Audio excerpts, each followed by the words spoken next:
Now it's on. Yep. Okay. Push. You're on. Teachers' unions. What's the role of teachers' unions in combating? Well, teachers' unions originally were formed so that teachers could get paid properly. Make no mistake about that. Now, unfortunately, teachers' unions are being used as a sledgehammer to get things that, let me put it this way.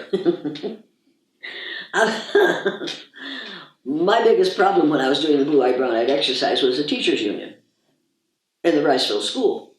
Because what I was teaching was not what they wanted to be taught. And what I was teaching was getting some attention that they didn't want me to have. And I could understand that. I understand perfectly what it was they were angry about. However, teachers' unions should be organized to improve the level of education that's offered in the schools, not to improve the level of pay that teachers get. You and I know that there are some teachers you can't pay enough. They're so good, you couldn't pay them enough for what they're doing for kids. You and I also know that there are some teachers who should not be allowed in the presence of children.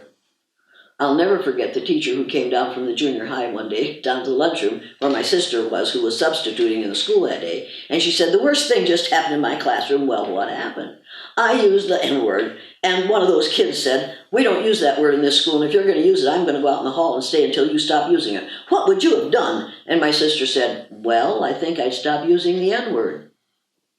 Now, my sister didn't gain any friends by saying that. On the other hand, she told the teacher what the teacher should have known. The students shouldn't have had to tell her, "We don't use that word." Now, when Abraham Lincoln was young, that was a perfectly acceptable word, because Abraham Lincoln it was used to refer to him because he was part white, part black, and part Cherokee Indian. Now, that's not something most people know. Most Republicans don't know that, because if they knew that, they would stop calling the Republican Party the Party of Lincoln. I think that is one of the most ironic things that every time I see a Republican, I think, and do you know who your standard bearer was? Part white, part black, and part Cherokee Indian? That kind of fact kids should learn in school. They should learn the truth about these people. They should learn that Abraham Lincoln was a great president, except that he said that all the Negroes, as they called them, should go back to Africa. And he was part one of them. So that kind of thing.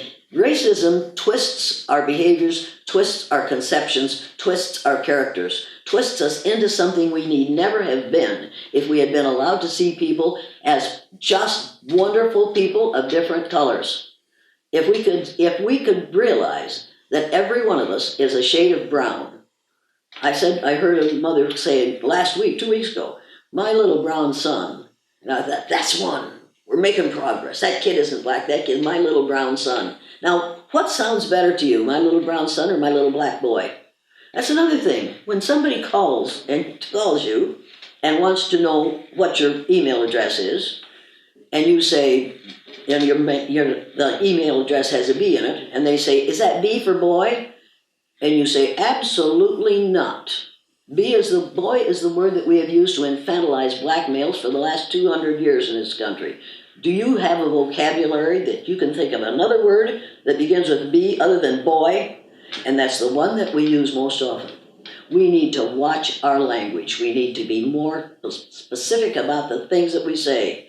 Words are the most powerful weapon devised by humankind.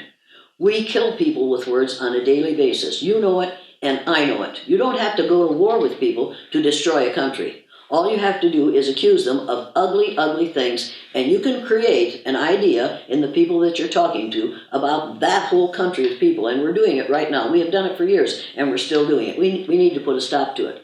This is only one world. I belong to the family of man, and so do you. And the Bible doesn't talk about the families of man. It talks about the family of man, because there's only one, and we all belong to it. And it's time for us to realize that. Every person on the face of the earth is my 30th to 50th cousin. And I get really angry when some of my ignorant, pale-faced cousins mistreat some of my darker-skinned cousins because of my pale-faced cousins' ignorance about skin color and what it means and what causes it.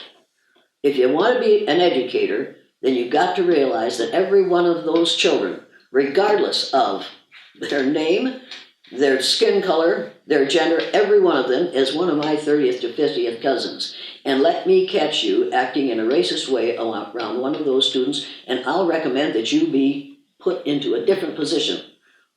Not the janitor, because janitors have to love kids. They have to be kind to kids, and kids have to, and here's what you can do as a teacher. Instead of teaching the 3 R's of reading, writing, and arithmetic, only one of which begins with R. Reading begins with R, writing begins with W, and arithmetic begins with an A. So quit referring to the 3 R's of reading, writing, and arithmetic. You're showing your ignorance every time you do it.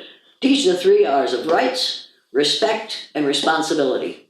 And if every child is expected to respect the rights of every person on that campus and will be held responsible if they don't, we can change what happens in the schools in this country. And when you change what happens in the schools, where you have those kids for 8 hours a day, you can change a society. If we did a good job as educators, we could change this society.